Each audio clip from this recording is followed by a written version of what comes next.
Our galaxy is made up of some 400 billion stars and at least 100 billion planets.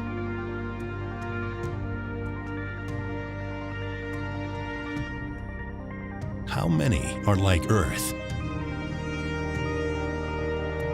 With an atmosphere, complex geology,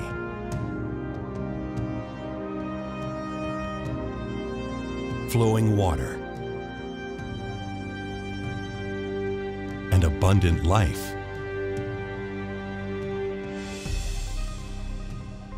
Astronomers are seeking answers in countless photons racing past the Earth. And in whole new theories about how planets form and evolve. What they are finding has only sharpened one of the oldest debates in science. Is biology a powerful and inevitable byproduct of cosmic evolution? Or is life rare in a galaxy shaped by violence and mayhem?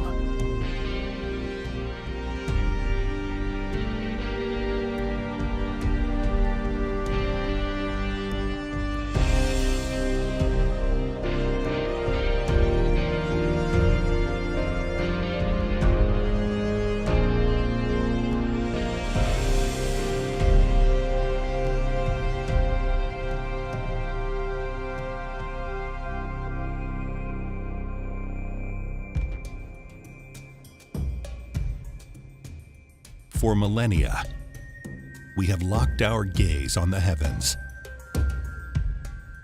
hoping for a sign that life exists somewhere beyond Earth. In modern times, the search for life-bearing planets has become a central quest in a new age of astronomy. Giant observatories, equipped with a new generation of precision instruments, now allow us to detect planets in solar systems across the galaxy. And there's a whole new way of seeing that has vastly expanded the search. Earth in the 21st century. Computers increasingly shape the way we communicate, learn, travel, grow food, buy and sell, make things. The amount of processing power we can put on a computer chip doubles every 2 years. This trend, called Moore's Law, has turbocharged the pace of scientific discovery. Vast centralized supercomputing facilities have sprung up to search for patterns, hidden signals in the torrent of data now streaming in from telescopes.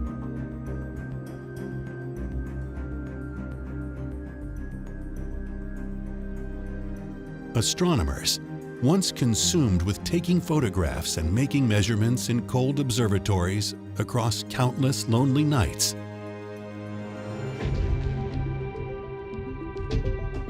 now write computer programs, analyze data, and build models that simulate the complexities of star and planet formation.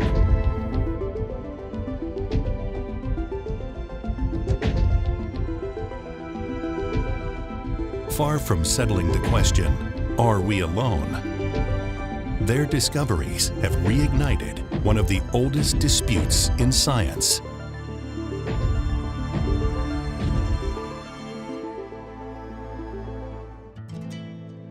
To the Greek philosopher Aristotle, a perfect planet Earth sat firmly at the center of a small, orderly universe.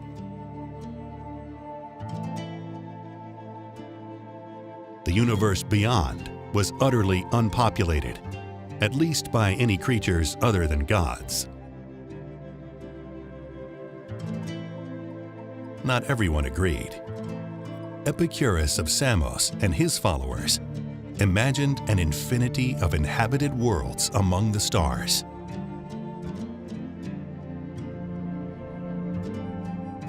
An ever-evolving cosmos gave rise to a boundless diversity of creatures. So too, for the modern descendants of Epicurus, our galaxy is filled with life-bearing worlds and, potentially, alien civilizations. We just have to find them. Astronomers have already determined that stars like our Sun are not uncommon. That planets the size of Earth, at the right distance from their parent stars to support liquid water, could number in the billions.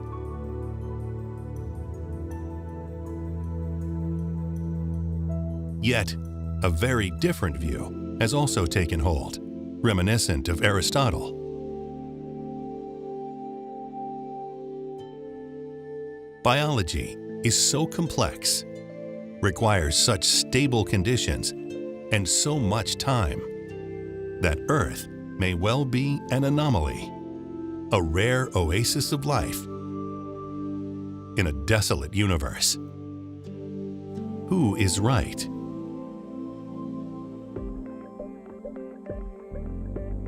Back in the early 1960s, the astronomer Frank Drake, a modern-day Epicurean, theorized that signs of alien intelligence may well be streaming by us in the form of radio signals. Employing a radio telescope at Green Bank, West Virginia, he targeted two nearby stars, Epsilon Eridani, an orange star just 10.5 light-years away, and Tau Ceti, a yellow star about 3/4 the size and mass of our Sun. Since Drake began his work, the search for extraterrestrial intelligence, SETI, has expanded to hundreds of astronomers, thousands of stars, and a wide range of radio frequencies. Searchers have checked and rechecked Epsilon Eridani, Tau Ceti, and many other nearby stars. So far, after 6 decades of searching, they've found no repeating messages or anomalous signals. But they haven't given up, because there are so many more places and different new ways to search.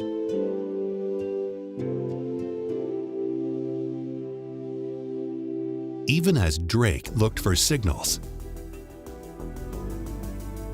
other observers began looking for signs of planets themselves. The Dutch-American astronomer Piet van de Kamp sought evidence in the light of stars.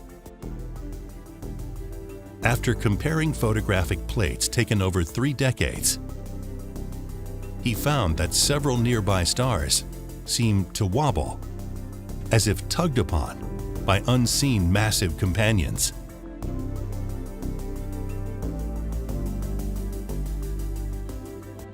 In particular, Barnard's star, a red dwarf in the neighborhood of our Sun, showed enough movement for Van de Kamp to claim he'd found an orbiting planetary system.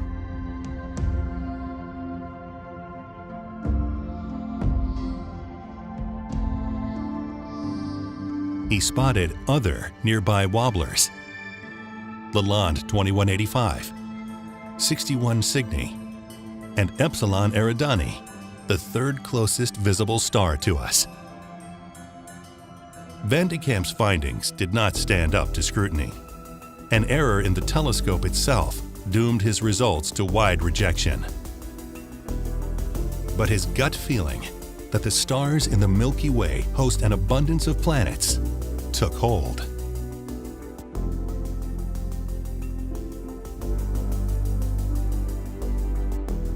And yet, what astronomers began to see is not what they expected. In the winter of 1991, engineers at the Arecibo Radio Telescope in Puerto Rico had noticed structural flaws in the colossal instrument. They'd ordered it frozen in position. This limitation gave astronomers Alex Woljan and Dale Frail the time they needed to observe a type of collapsed star, a rapidly spinning pulsar. Most pulsars spin very fast, emitting a flash with each revolution. One of their targets flashed about 6.2 times each second, but its timing was not predictable. It seemed to flash faster and slower in a complex pattern best explained by the gravitational tugging of two dense rocky planets.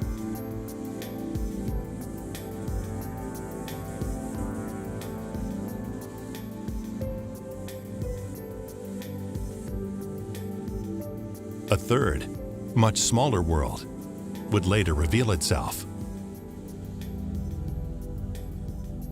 3 burned-out zombie planets orbiting the corpse of a dead star.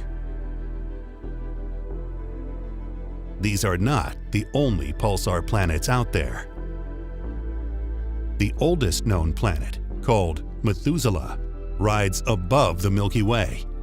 At more than 2.5 times heavier than the largest planet in our solar system, Jupiter, Methuselah lumbers along in a 100-year orbit around a pair of dead stars, a white dwarf and a pulsar.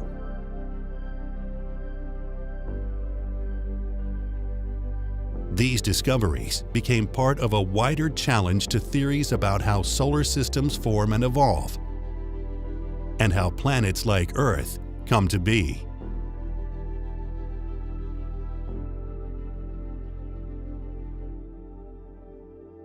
The reigning idea goes back over 2.5 centuries, called the solar nebular model.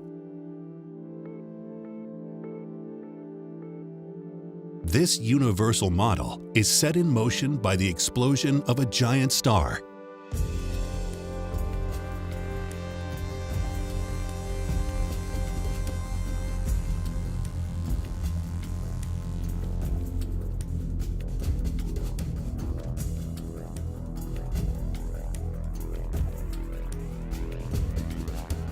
Shockwaves from the blast cause a massive cloud of hydrogen gas to collapse.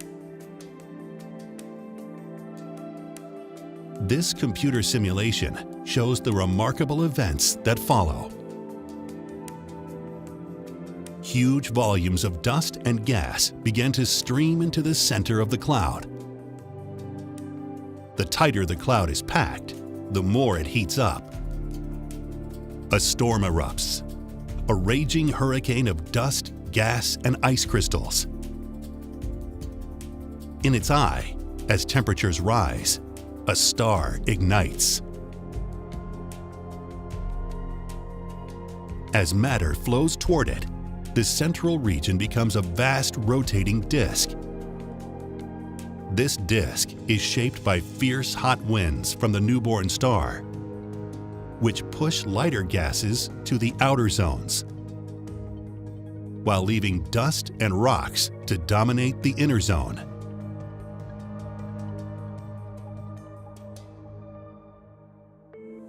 As the winds die down, planet formation begins.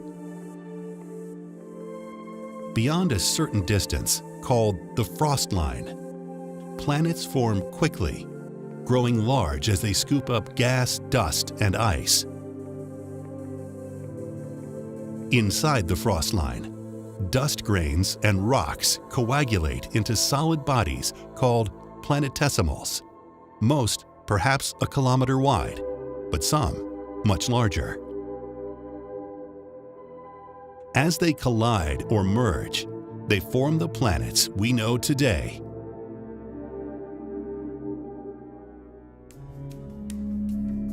In time, 8 emerge to spin peacefully around the Sun ever since. If our solar system was any guide, astronomers expected to find rocky planets similar to Earth, Venus, and Mars in the sooty inner zones, where iron and silicon would melt and flow together to make solid planetary cores. Cool gas worlds, like Jupiter and Saturn, would orbit farther out in the frosty zone, where ammonia, methane, and water condense into small planets that grow large by gravitationally sweeping up lighter elements.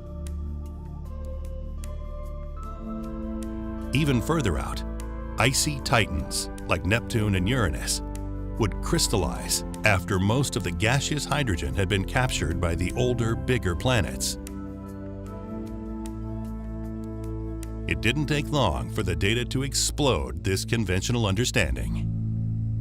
As a new age of planet hunting unfolded,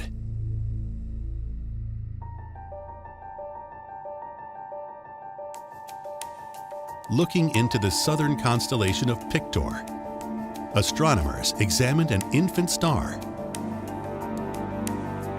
and detected an extra-large newborn planet.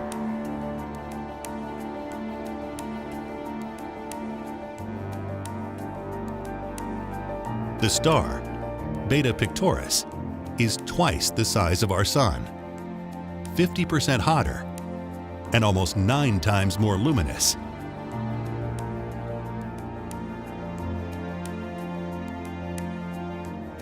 Its dense solar disk extends some 4 times beyond the orbit of our Pluto. Passing stars have been tugging on the disk, producing waves of turbulence. The planet, in an orbit twice Jupiter's distance from the Sun, is adding to the chaos. A NASA simulation shows a top view. The planet's gravity is hurling a stream of debris on a spiral path toward the star. A side view shows pressure waves created by its slightly tilted orbit. These waves ramp up collisions between icy and rocky bodies all through the disk.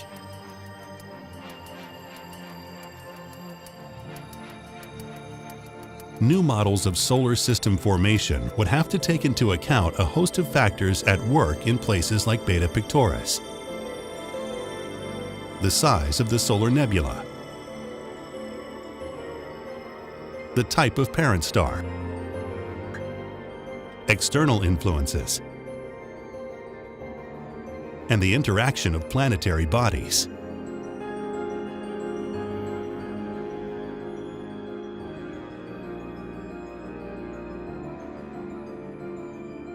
Astronomers saw this dynamism at work as their planet discoveries piled up.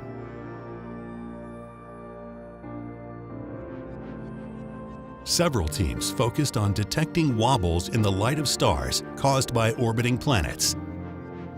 As the star moves toward us, then away, it will change color, shifting from blue to red and back to blue.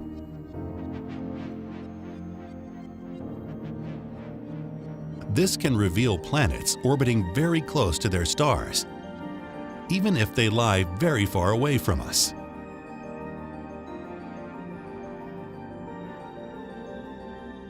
In October 1995, Swiss astronomers Michel Mayor and Didier Queloz used this radial velocity method to examine the star 51 Pegasi, 50 light-years from Earth. 51 Pegasi is like our Sun, but 23% wider and 11% more massive.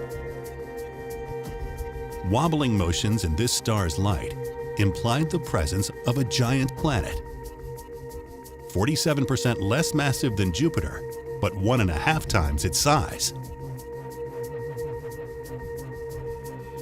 Dimidium, as the planet is now called, defied all expectations.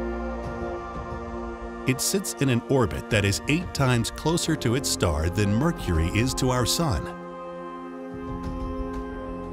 This close-orbiting gas giant is hotter than Jupiter by at least 1,500 degrees Celsius. How did it get into such a perilous position? The planet at 51 Pegasi was only one in a string of oddball worlds found patrolling their inner solar systems. Large rocky planets lined with deep oceans. Small gas planets. Worlds covered in ice. Or lined with flowing lava.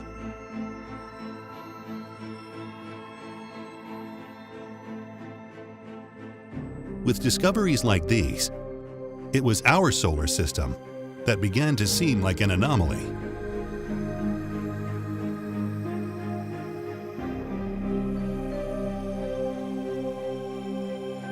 To understand the full range of planet types and how they formed within larger planetary systems, astronomers needed to target entire populations of stars and to discern details on a finer scale. In 2009, astronomers developed a new planet hunting strategy, combining spacecraft, telescopes, and supercomputers. Would it show just how unique Earth is? Or would it tip the scales toward the Epicurean model, a galaxy filled with inhabited worlds? Astronomers pointed the remarkable Kepler telescope at a group of about 500,000 stars, up to 3,000 light-years away. Their aim: to detect the slight dimming of a star when a planet sails across its face.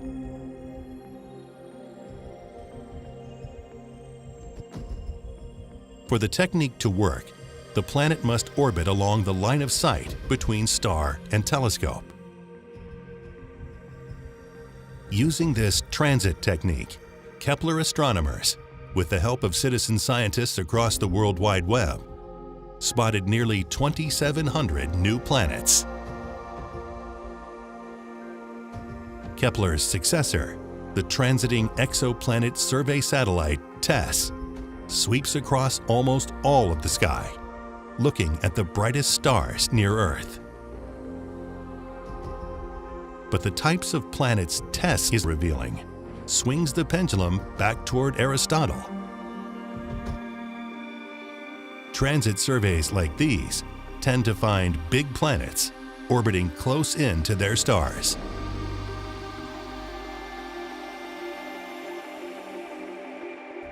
These missions, working in concert with the Hubble Space Telescope and ground-based observatories, have turned up still more hot Jupiters similar to 51 Pegasi.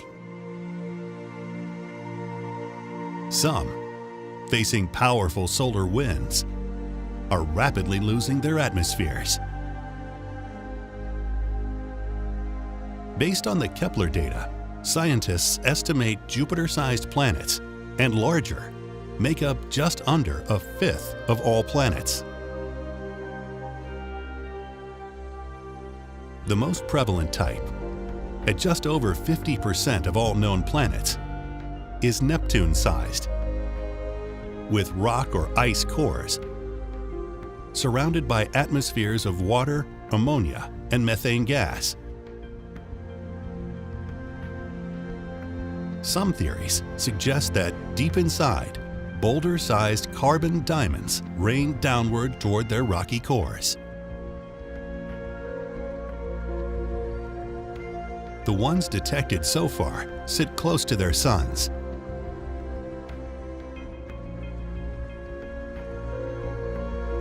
They may be former Jupiters that lost mass, or gas giants that were flung inward by larger cousins.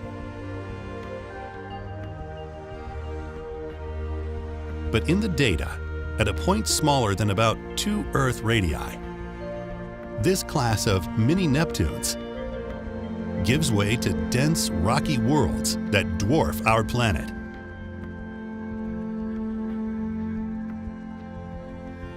These super-Earths make up 18% of exoplanets discovered so far.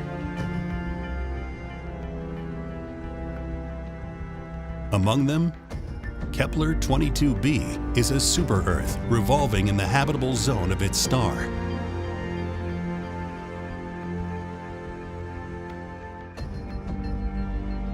This planet may be a water world with a deep global ocean clinging to a massive rocky core.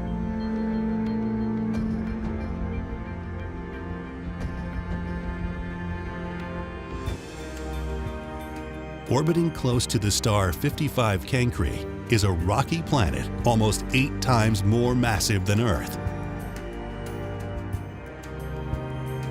Its surface is a scorching 2,000 degrees Celsius.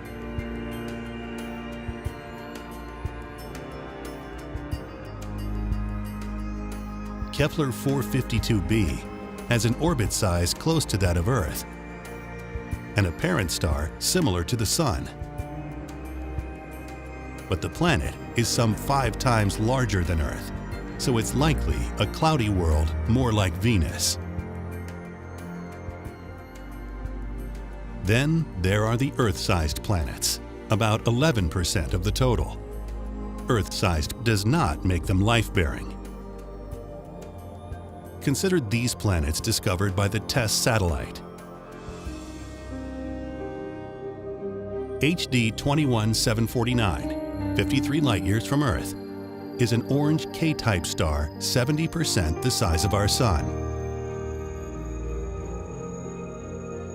Its planet C maintains such a close orbit that its year is only 8 Earth days long.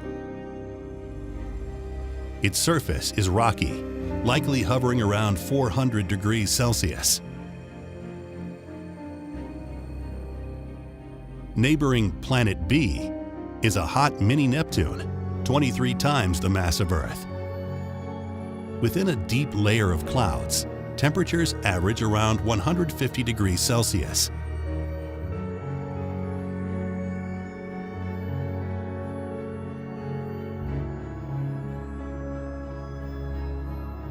This planet, 1.3 times the mass of Earth, closely orbits the star LHS 3844.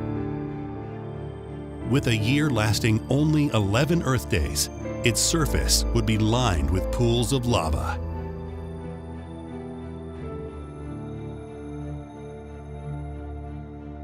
Finally, the Sun-like star Pi Mensa hosts a planet twice the size of Earth. Its surface temperature is over 900 degrees Celsius. Still, as observational and computational techniques advance, there are glimmers of hope for finding Earth-like planets. Red dwarfs are the galaxy's most plentiful star type.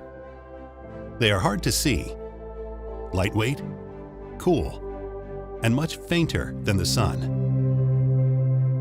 Their planets orbit close in, their years rushing by in just a few days.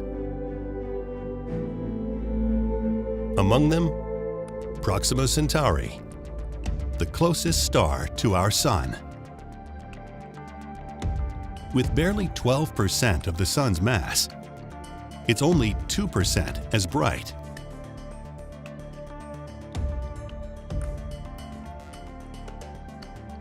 After extensively studying the star for more than 18 years, astronomers have confirmed at least one Earth-sized planet. Proxima Centauri b completes an orbit in a little more than 11 days. It revolves at the distance where water could be liquid, just like Earth. Like many red dwarfs, Proxima Centauri has a stormy temperament. Large flares blasting with deadly ultraviolet, X-ray, and gamma radiation, likely eroding away any atmospheres its planets may have.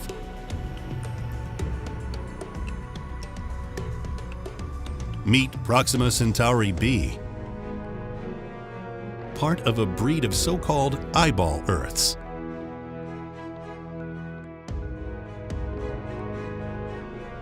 These planets orbit so close to their parent stars that they become gravitationally locked, with one side facing perpetually in and the other out.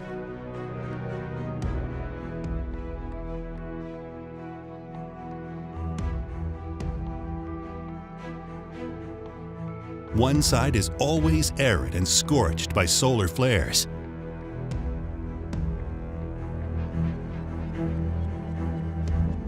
The other, enshrouded in thick ice. Can a watery ring with fertile land and life forms exist in the twilight zone between them?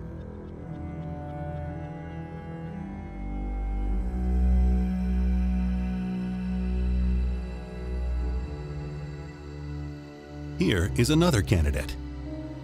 TRAPPIST-1 is an ultra-cool dwarf star that hosts at least 7 planets, all bunched into close orbits. All are made of rock, but with densities that suggest an abundance of water. At just 11% the diameter of our Sun, this star puts out just 5/100ths the Sun's light.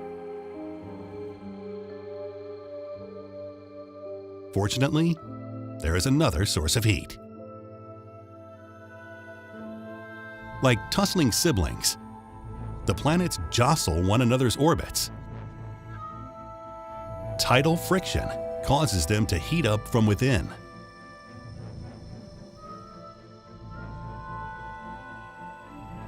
Those closest to the star are likely steamy and hot. Those farthest are icebound.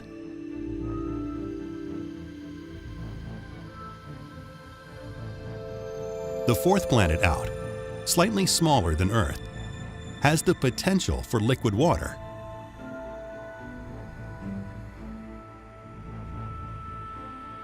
You probably won't find an advanced civilization here.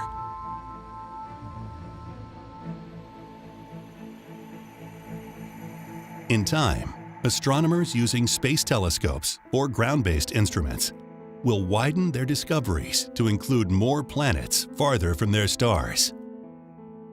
What they have found to date has already transformed theories of how our solar system formed, while dramatically altering the odds that we will find other life-bearing planets. Soon after our star ignites in this new view, Jupiter forms in the icy, gas-rich region beyond the frost line. It quickly cuts off the flow of matter to the inner solar system, slowing the formation of rocky worlds. Scientists have used supercomputers to project Jupiter's path amid countless small objects that fill the early solar system. The rings show the orbits of myriad would-be planets. Flashes mark collisions between them. The blue ring tracks the orbit of Jupiter. As it grows, Jupiter increasingly responds to the gravitational pull of the growing Sun, as well as the pushing and pulling forces from Saturn. Its orbit begins to shrink.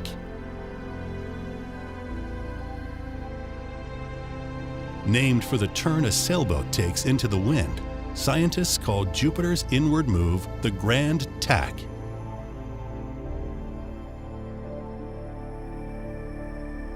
What the rising giant does not swallow, it flings out of the solar system or pushes toward the Sun.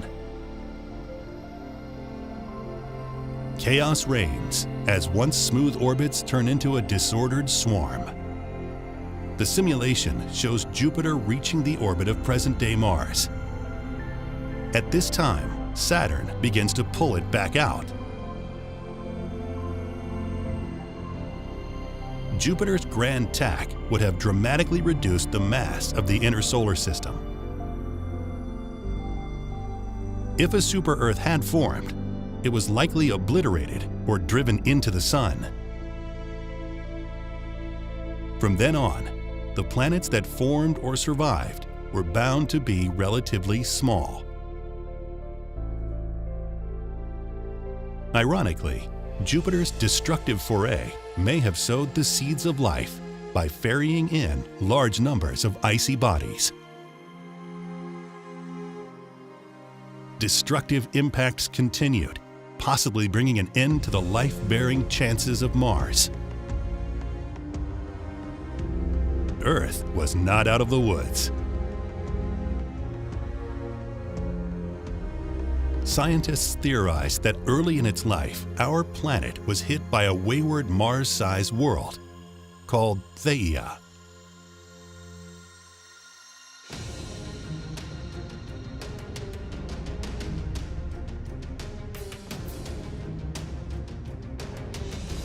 Instead of destroying the young Earth, the angle of impact created a splash of debris that would coalesce into the Moon.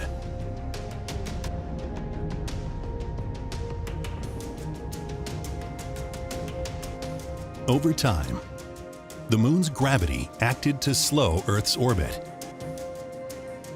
and steady its spin.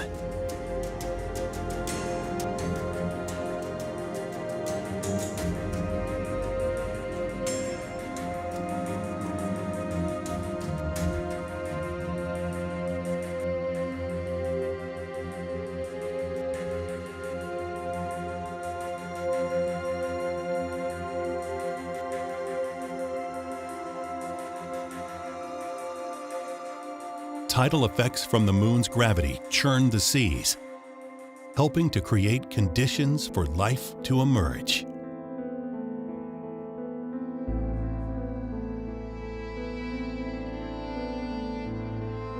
Jupiter continued to serve as a benefactor. Working in tandem with Saturn, the gas giant shoved Uranus and Neptune off to the edge of interstellar space. That disrupted the orbits of millions of comets, flinging them toward the Sun.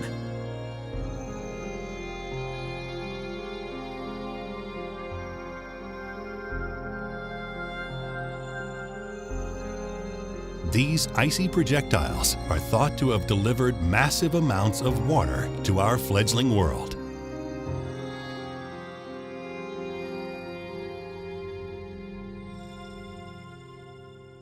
Ironically, one of the very first planetary systems to be examined by both Pete Van de Kamp and Frank Drake turns out to be arranged remarkably similar to our own.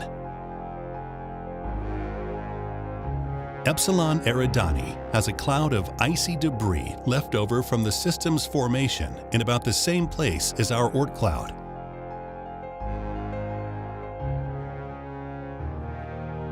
A second disk of rocky bodies, equivalent to our Kuiper belt, and a gas giant planet at the outer edge of a ring of asteroids, like our Jupiter guarding our main belt. Astronomers don't yet know, but there could be a world like ours.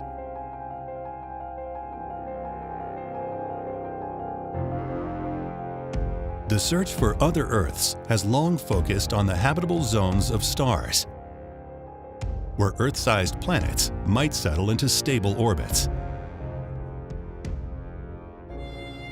There, they'd have time to develop atmospheres, ocean currents, volcanism, and other factors that helped spawn life here.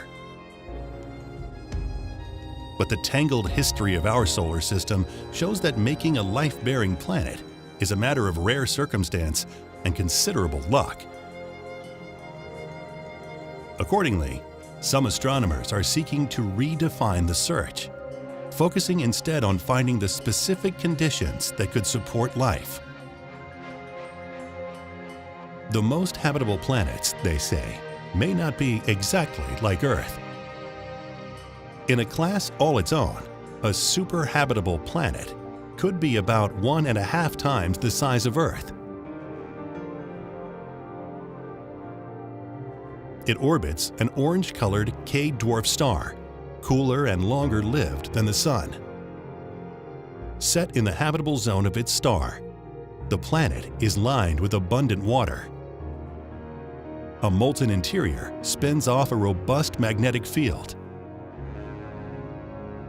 Together with a thick atmosphere, it deflects cosmic rays and solar radiation that pose a danger to life forms. Geological activity produces a patchwork of dry landforms, kept low by erosion. With stable conditions over long periods of time, the chances are good that chemistry and energy can come together to spawn life and generate a habitable climate. From the thousands of extrasolar planets discovered so far, scientists have distilled a list of 24 super-habitable planets with these general characteristics.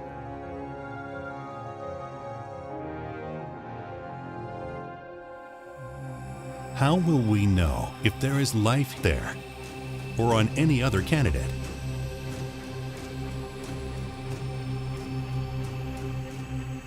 Future space telescopes will be equipped with instruments to search for oxygen, methane, and other markers of biology as starlight filters through their atmospheres.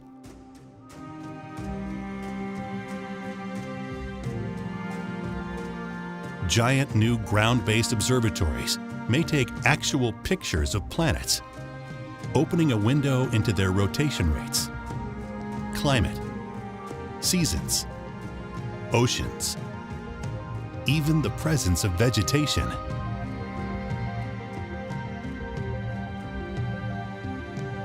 In the absence of evidence like this, a skeptical follower of Aristotle may conclude that our planet remains wholly unique. But the new Epicureans, with ever more powerful technologies, hold to a different vision.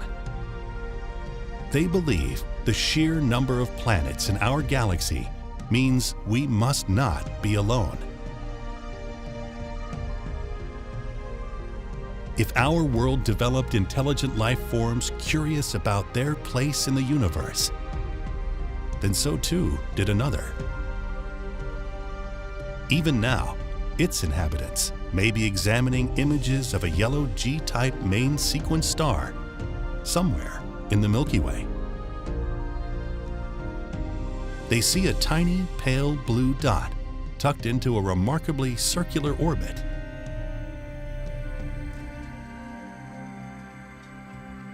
Will they wonder if they have found that other Earth? Perhaps with intelligent life, able to communicate across the voids of space. Or will they wonder, after poring over their data and running planetary formation models, is it big enough or special enough to support life?